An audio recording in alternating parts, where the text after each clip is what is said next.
नमस्कार दोस्तों, दीदी की रसोई में आपका स्वागत है। सर्वप्रथम तो मैं आप सभी को मकर संक्रांति की ढेरों शुभकामनाएं देती हूँ। संक्रांति शब्द का अर्थ है कि एक स्थान से दूसरे स्थान पर संचरण करना या दूसरे स्थान पर जाना। सूर्य जब एक राशि को छोड़कर दूसरी राशि में प्रवेश करता है तो उसे संक्रांति कहते हैं। ज्योतिष शास्त्र में 12 राशियों में मेष, कर्क, तुला और मकर राशियां महत्वपूर्ण मानी जाती हैं। इन्हीं राशियों के नाम पर संक्रांतियां हैं।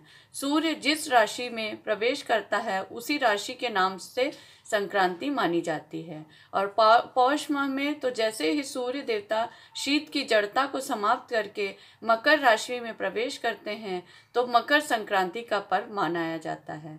इस पर्व की मूल धारणा प्रकृति को नमन करना है।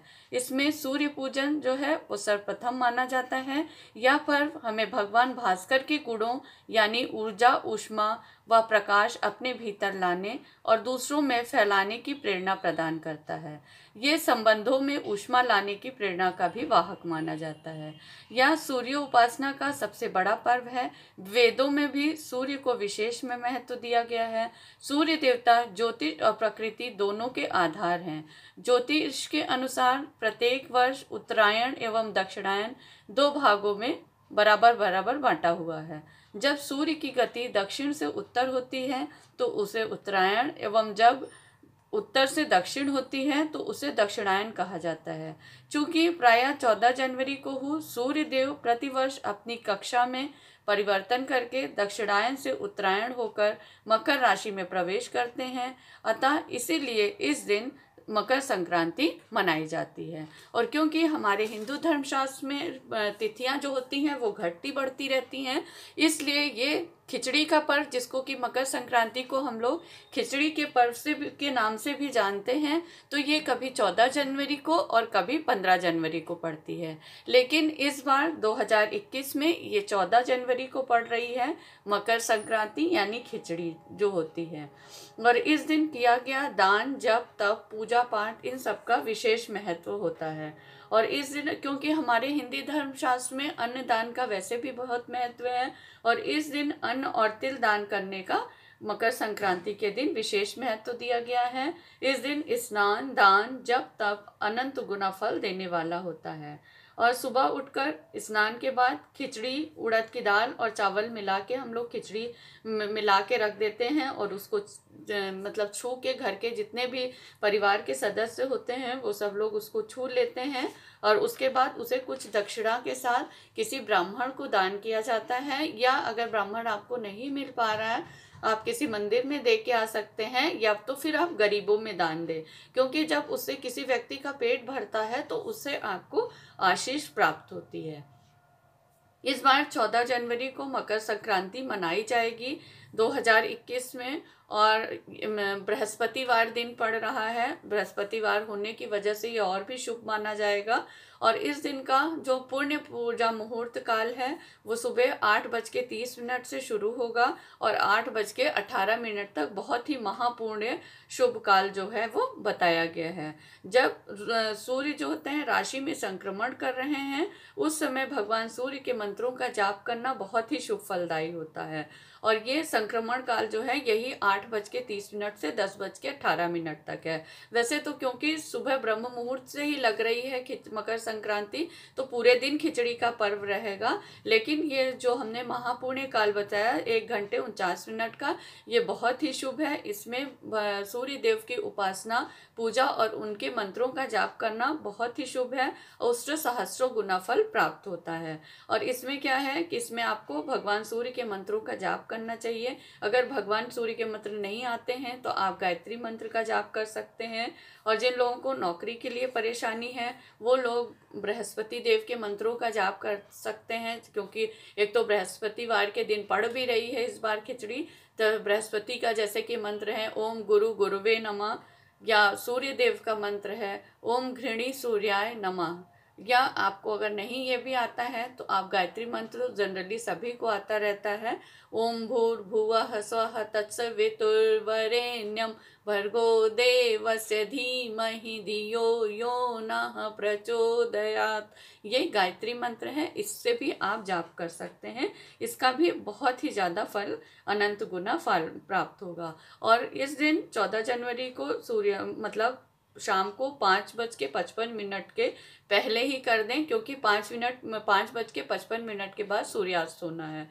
तो जिन जो भी आपने छू के अन्न दक्षिणा वगैरह रखा है और तिल के, जैसे तिल के लड्डू दान देना विशेष फलदायी होता है, क्योंकि काले तिल के लड्डुओं को हम लोग दान करते हैं, रेवड़ी दान करते हैं, या तो फिर आप जैसे गजक वगैरह दान करते हैं। तो ये सब बहुत ही है शुभ फलदायी हैं और इन सबको आप रख लें और सूर्यास्त के पहले आप इनको दान कर दें। और सूर्य देव को जल चढ़ाना भी बहुत शुभ फलदायी होता है। वे तांबे के लोटे में जल चढ़ाना चाहिए, उसमें रोली डाल के और सूर्य देव को अर्घ देना चाहिए।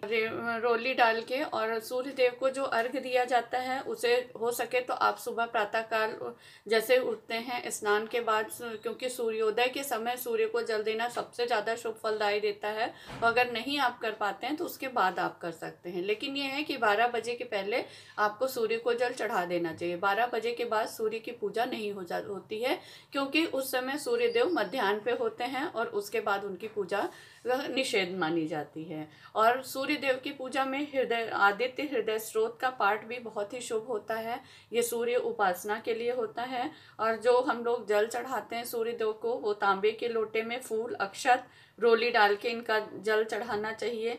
और इस मकर संक्रांति के दिन रेवड़ी और काले तिल का लड्डू जो होता है उसको दान करना बहुत ही शुभ होता है। इससे हम लोग सबको बांट के और सूर्य देव का आशीर्वाद प्राप्त कर लेते हैं। और पिता का आशीर्वाद भी लेना बहुत ही ज़रूरी होता है, कि क्योंकि हमारे घर में पिता जो होते हैं वो सूर्य के समान होते हैं, क्योंकि मतलब सूर्य देव को पिता के समान माना गया है। इसलिए पिता का आशीर्वाद लेना और अपने बड़ों के आशीर्वाद को लेना बहुत ही शुभ बताया गया है। मकर संक्रांति के दिन स्नान का बहुत महत्व है। अगर आपके आसपास है तो नदी, तो आप नहा सकते हैं, क्योंकि गंगा स्नान का बहुत ही ज़्यादा महत्व है। लेकिन अगर आपके आसपास नदी नहीं है और आप नहीं नहा पाते हैं तो आप घर के स्नान के जल में ही कुछ बूंदे गंगा जल के डाल के और स्नान कर सकते हैं। उससे भी स्नान पूरा गंगा जल स्नान मतलब गंगा जी स्नान का पूरा फल आपको प्राप्त हो जाता है। और इस दिन हम लोग नए चावल की खिचड़ी बनाई जाती है। नया चावल जो होता है वो इसी दिन से यूज़ होता है। नए चावल और उसमें उड़द की दाल मिला के उसकी जो है खिचड़ी बनाई जाती है और उसी खिचड़ी को दान भी किया जाता है अपनी यथा सामर्थ्य दक्षिणा के साथ। और कुछ उसके साथ सब्जियां और जैसे गजक, रेवड़ी और नींबू, सब्जी में जो भी आपके पास हो उसके साथ नींबू बहुत आवश्यक होता है। और उसके साथ आपको काले तिल के लड्डू का दान करना बहुत ही शुभ है। काले के तिल के लड्डू जरूर दान करना चाहिए। और उसके साथ आप अपनी जो भी आप चीज़ें निकालते हैं दान के लिए उसको सब लोग साथ में ले के छुएं, या तो फिर साथ में लेके छुएं, और नहीं तो थोड़ा थोड़ा सा, जैसे अगर आप लोग साथ में सब लोग नहीं स्नान कर पाते हैं तो जब भी जैसे एक अलग बर्तन हमने रख दिया कि उसमें से थोड़ी थोड़ी चीज़ें निकाल के, और जब भी सब लोग नहाए तो नहाने के बाद सबसे पहले हम लोग खिचड़ी या जो भी चीज़ें दान करने के लिए हमने बताई हैं उन सबको थोड़ा थोड़ा सा अलग बर्तन में निकाल के रख देते हैं दान के लिए। उसके बाद ही हम लोग कुछ भी उस दिन ग्रहण करते हैं। और इस दिन पतंग उड़ाई जाती है। बच्चे जो है पतंग उड़ाते हैं, उसको काटते हैं। ऐसा माना जाता है कि जितनी ऊंची हमारी पतंग जाएगी उतनी ही ज़्यादा ऊंचाइयों को हम छुएंगे। तो इस तरह से हम लोग इस पर्व को इस तरह से मनाते हैं। ये बहुत ही सुंदर पर्व है और इस दिन हम अपने अंदर प्रकाश की ऊष्मा और एनर्जी को पूरा ग्रहण करते हैं और इससे पूरे वातावरण में पॉजिटिविटी आती है और नकारात्मक दूर होती है और पूरे विश्व में, पूरे मतलब वातावरण में ऊष्मा का संचार होता है और सूर्य देव जो है अपनी ऊष्मा को पूरे दुनिया में फैलाते हैं।